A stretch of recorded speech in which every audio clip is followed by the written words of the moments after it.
அப்போ அது வெளிரங்கமாக அதை நீங்கள் என்ன வேணும், புது மனுஷனை தரித்துக்கொள்ளணும். இப்போ புது மனுஷன் ஆகிட்ட பிறகு பழைய மனுஷனை தரித்துக்கொண்டீங்கன்னா அதுதான் தவறு.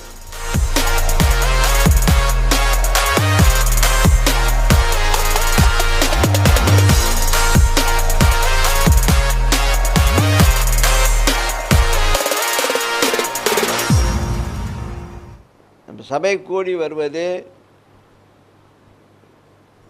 காரியங்களை கற்றுக்கொள்கிறோம். அது யாருக்கு ஒப்பாக நம்ம வாழ்க்கை மாறணும்னா இயேசு கிறிஸ்துக்கு ஒப்பாக நம்ம வாழ்க்கை மாறணும்.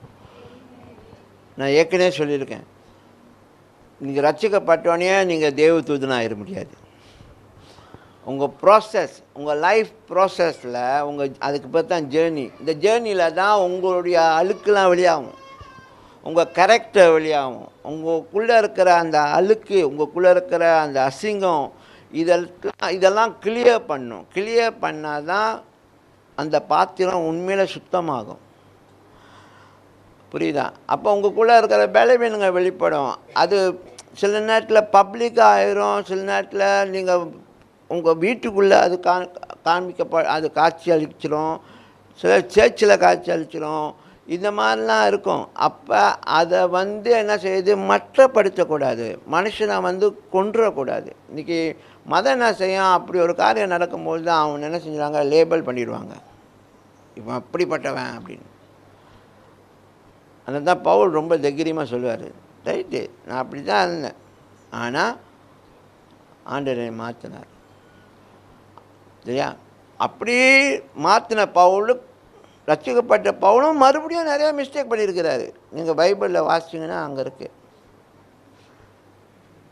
ஏன்னா அது பேச மாட்டாங்க. ஏன் பேச மாட்டாங்க? ஏன்னா ரட்சிக்கப்பட்ட பிறகு நம்மளாம் பெர்ஃபெக்ட் ஆகிட்டோமே. அப்படி தானே ஒரு பில்டப் கொடுக்குறாங்க பாருங்கள். நீங்கள் ரட்சிக்கப்பட்ட பிறகு நீங்கள் எப்படி இருக்கணுமா, பெர்ஃபெக்டாக தான் காணப்படணும். உங்கள்கிட்ட குறை இருக்கக்கூடாது, பலவீனங்கள் காய்ச்சலிக்கக்கூடாது, நீங்கள் தவறு மீறுதல் பண்ணிடக்கூடாது. எல்லாம் பண்ணிட்டா ஓ பாவி, ஐயோ இன்னும் பாரு, இந்த பழைய மனுஷனை பாரு, அப்படி அந்த மாதிரி பேச ஆரம்பிச்சிடும். பழைய மனுஷனை கொள்றதுக்கு தானே நம்ம புது மனுஷனை தடுத்துக்கொள்ள சொன்னார்.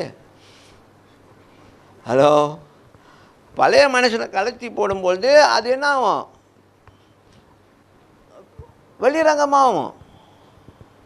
அப்போ தான் கழட்டி போட முடியும். அப்போ அது வெளிரங்கமாக அதை நீங்கள் என்ன வேணும், புது மனுஷனை தரித்துக்கொள்ளணும். இப்போ புது மனுஷன் ஆகிட்ட பிறகு பழைய மனுஷனை தரித்துக்கொண்டீங்கன்னா அதுதான் தவறு.